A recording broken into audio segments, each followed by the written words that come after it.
Bueno, habíamos hablado la clase pasada sobre los estilos de juego que teníamos, ¿sí? ¿Lo recuerdan? Hablamos de que los diferentes estilos de juego estimulaban diferentes zonas del cerebro y estimulaban diferentes formas de aprendizaje, ¿sí o qué? Al entender eso, comenzamos a entender de que cuando vamos a programar un videojuego, vamos a estimular una zona del cerebro.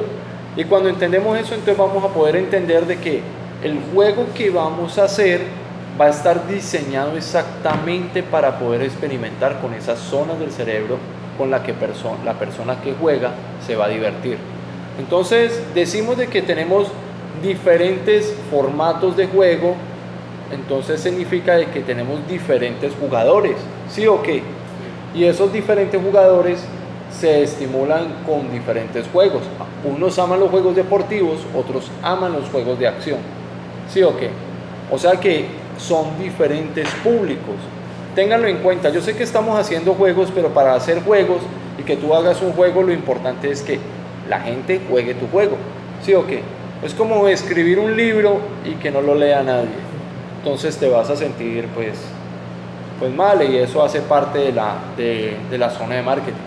Entonces hay que entender de que para crear un juego hay que saber muy bien cuál es el estilo de juego que vamos a crear, por qué nos gusta este estilo, qué nos llena ese estilo. Por ejemplo, a mí me encantan los juegos de aventura, y lo que me gustan de los juegos de aventura es que los personajes estén muy animados, que hablen, que hagan cosas, que su animación sea muy fluida.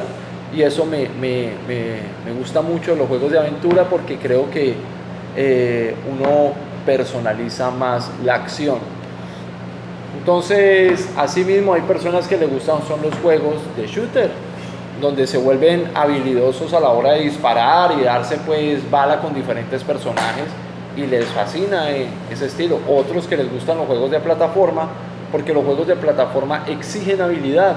Por ejemplo, Mario, los últimos juegos de Mario o Mario Maker, donde hay niveles que son de extremada habilidad, ¿sí o qué? Entonces, ahí es donde hablamos de que los diferentes juegos estimulan diferentes partes del cerebro, y según esas partes del cerebro que estimula el juego, así es como vamos a identificar qué es lo que vamos a crear y para qué lo vamos a crear, ¿sí o qué?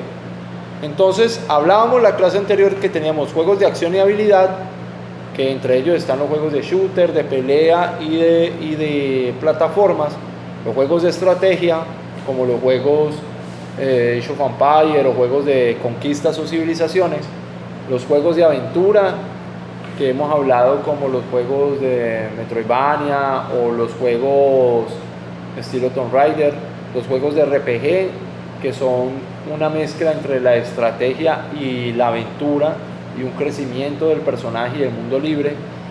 Y ahora tenemos los juegos de puzzle. Hablamos que los juegos de puzzle son juegos basados sobre todo en resolver acertijos, ¿no? En resolver rompecabezas. ¿Quién conoce aquí un buen juego de puzzle? Un juego de rompecabezas. Tetris. Tetris es básico. ¿Cuál otro juego así que conozcan que sea de puzzle? ¿Cuál? No lo conozco. ¿Sí? Bien. ¿Qué juego conoces tú que así de estilo rompecabezas? ¿Ninguno no te llama la atención? A mí algunos que otros me llaman la atención, pero Tetris ha sido uno de los básicos. Me gustaba mucho un Tetris que de pronto salió para Mario 64, no sé si de pronto lo habrán escuchado. Es un Tetris, pero era circular, en 3D. Entonces era un círculo y te iba colocando las fichas, entonces tú tenías que rotar la ficha para calzar las fichas, y todo era muy bacano. Pero pues sigue siendo el Tetris particular de siempre, que incluso se volvió más famoso en Facebook para poder pues generar más audiencia, ¿no? Pero los juegos de puzzle siempre son muy divertidos. Algunos son juegos casuales, hay juegos que uno lleva horas y horas en ellos, ¿no? Lo que caracteriza a los juegos de puzzle es que prácticamente son juegos de rompecabezas o juegos con reglas simples, y de no muchos niveles, sino con la misma regla para el mismo nivel o diferentes niveles con la misma regla, ¿no? Y algo pues que su objetivo es solucionar el rompecabezas que tiene. Entonces los juegos de puzzle no tienen como mucha... ¿Esta clase de qué hora? Hasta las 5:30. Tengo que retirar a las 4:30. Tengo clase ahorita. Dentro de 15 minutos. Sí. Dale. Entonces, bueno, sabemos de que esa es la parte pues base o básica de los juegos de puzzle. Con ello continuamos con los juegos de deportes. Los juegos de deportes pues son muy populares. A mí, por ejemplo, no me gustan los juegos de deportes, no me llaman la atención. Pero los juegos de deporte es muy gracioso que le llaman la atención a casi todas las personas que no son muy adictos a los videojuegos, sino a las personas que son medianamente jugadores. Gente que solo tiene la consola para jugar FIFA. Sí, para jugar fútbol o para jugar de pronto cualquier juego deportivo, pero casi siempre los juegos deportivos los que mandan la parada son los juegos de fútbol, ¿cierto? A veces los juegos de básquet o muchas veces los juegos de bicicleta, pero los juegos deportivos son pues una base grande también en el sistema de videojuegos y atrae a aquellos que no son jugadores como nosotros, que somos unos apasionados por los videojuegos y que nos gusta pues aprender y jugar toda clase de videojuegos. A pesar de ello, a pesar de que no gustan los videojuegos, hay juegos de deportes que sí son muy divertidos.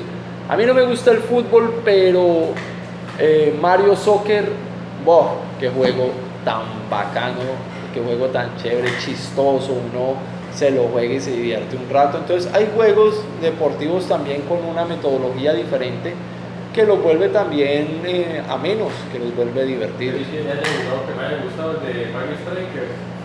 Mario Striker. Y el otro que es que Mario Mix, que jugó en el Wii, que era de quemados, de basquetbol, y eso era un torneo con todos los personajes. Sí. Y de distintos deportes, porque hay unas reglas muy bacanas y se venían unas cosas. Sí, hay juegos de deportes que cuando son varias, y también hay otros juegos de deportes que muchas veces lo que asumen son gráficamente, ¿no? Por ejemplo, los juegos de FIFA cada vez intentan ser más realistas con los personajes y todo. Entonces, gráficamente intentan ser juegos muy completos, muy complejos, ¿sí o qué? Entonces, esa parte de los juegos de deportes tiene mucho que ver es con lo dinámico y con atraer a personas muchas veces que no son videojugadores. Aunque hay jugadores que también obviamente sí les gustan y intentan ser muy competitivos en los juegos de deportes.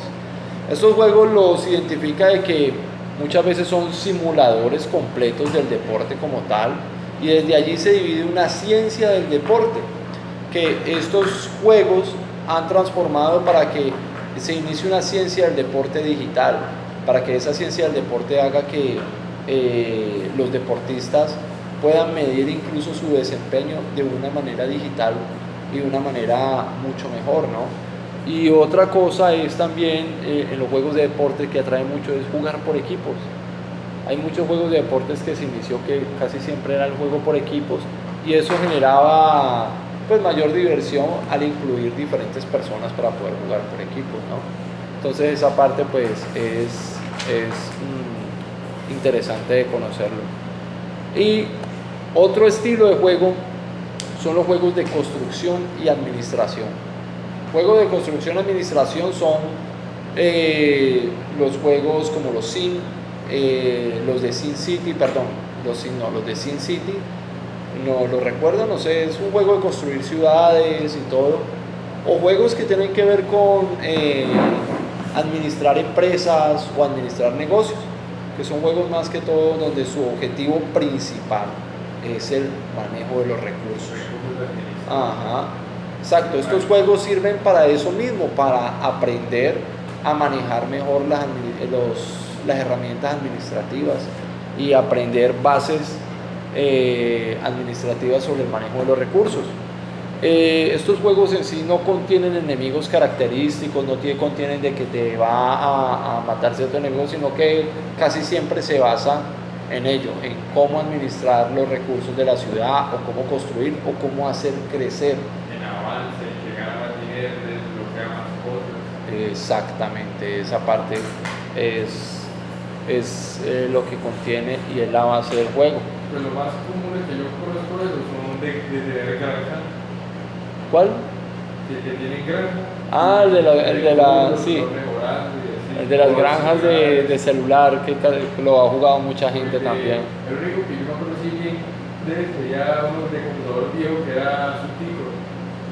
No, ese no lo conozco. ¿No? También he visto uno de zoológicos, pero que salió ahora último, ¿no? No, era uno viejo, uno de CD, uno De zoológico no es de... Ah, sí, de zoológico, perdón, sí es de zoológico. Uno que salió ahorita último, que es para celular también. Y otro que salió ahorita último, el de las granjas, que prácticamente casi todo el mundo lo tiene, que se llama ¿qué? Ay, no recuerdo el nombre. Pero pues muchas personas lo juegan actualmente, ¿no? Entonces, pues esos son juegos como por ese estilo. Y ahora llegamos al último, que es lo que llamamos juegos serios. Los juegos serios tratan con juegos que tienen que ser como juegos educativos o simuladores de cosas mecánicas, ¿cierto? Por ejemplo, tú puedes construir algunas herramientas mecánicas en esos juegos para poder visualizar cómo es su comportamiento, ¿no? Que son prácticamente simuladores de maquinaria, ¿no? Entonces, en esos juegos se le enseña a las personas a construir o a generar maquinaria. También hay simuladores médicos. Esos simuladores médicos le enseñan a los doctores a cómo operar, a cómo hacer una cirugía, a diagnosticar un paciente. Entonces, estos juegos serios ahora último están comenzando a tener un crecimiento con el nacimiento del metaverso. ¿Por qué? Porque los juegos serios ya nos permiten, por ejemplo, que es uno de los objetivos, es que tú te puedas, por ejemplo, vas a hacer el curso de automovilístico y lo tomas a través de un juego. Y ya, y cuando lo terminas, tomas tu licencia de conducción, haces el último examen en un carro real y listo. Sales ya con tu licencia de conducir y lo aprendiste a través de un juego. Igual muchas cosas van a ser así por el estilo, la ingeniería, muchas cosas por el estilo van a ser a través de los juegos. Ahora la educación está diseñada para que sea una educación a través de los videojuegos. Y pues ese es el objetivo principal ahora y también de IAR, ¿no? ¿Qué otro de ellos tienen los juegos serios? Es que son desafiar la física y la mentalidad, desafiar físicamente y mentalmente a la persona que lo está jugando, ¿no? Muchos juegos serios tienen que ver como juegos de gimnasio, donde te ponen el y tú comienzas a hacer toda la parte del juego del gimnasio, donde físicamente te comienzan a retar, ¿no? O juegos de baile también, que son como una clase. Ajá.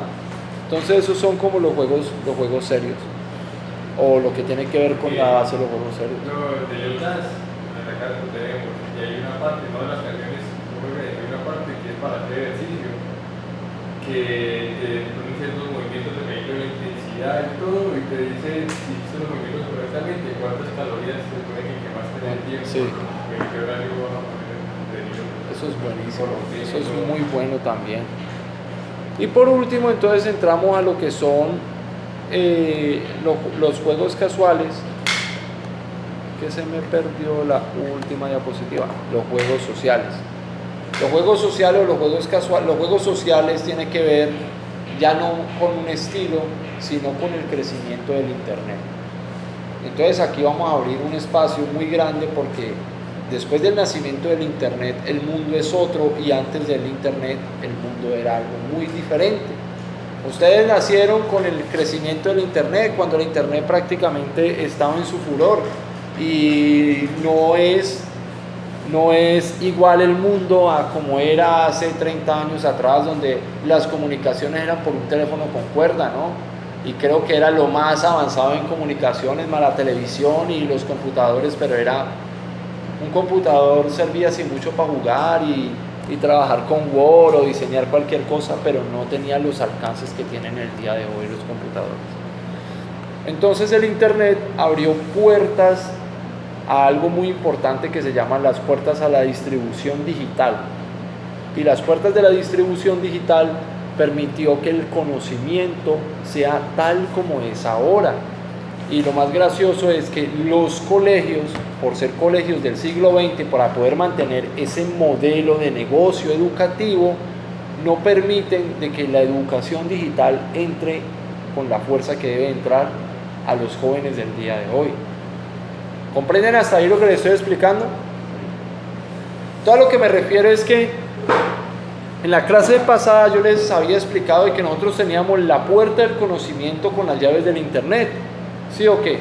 Y que era importantísimo entender que era a través del Internet donde se dividió la cultura y el conocimiento y la educación. ¿Por qué?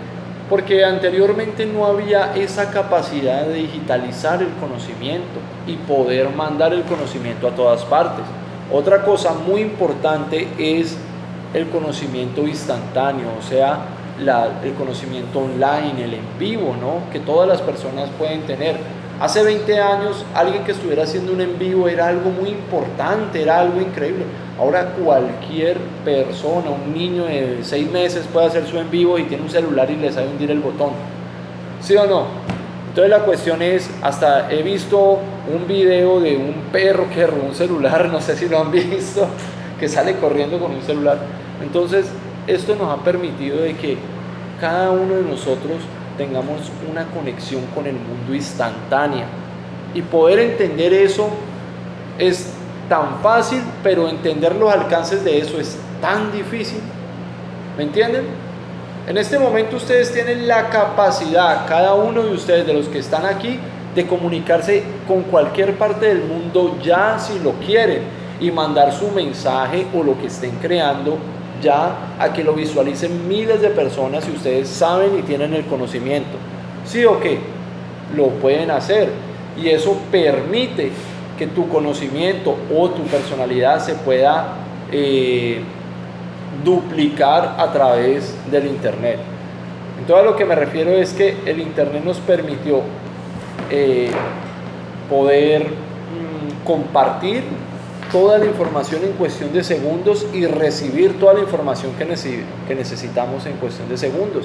Información que antes no era posible contactar. Entonces en los videojuegos sucede algo muy similar. Anteriormente los videojuegos, para poder jugar videojuegos se necesitaban de cartuchos y la distribución de los juegos era muy costosa. O sea que distribuir los juegos o se distribuían en CD o se distribuían en cartuchos. Y para poder distribuir esos CDs tenían que estar desde donde construían el CD y poderlo traer hasta el país donde se encuentra la persona. ¿Lo entienden, muchachos?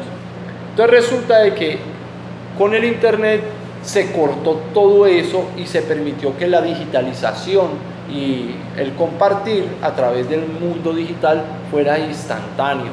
Y no solamente de las grandes industrias, sino de industrias pequeñas y de pequeñas personas también, o de grandes personas que pudieran hacer lo mismo y compartir al mismo tiempo que una persona o una industria gigantesca.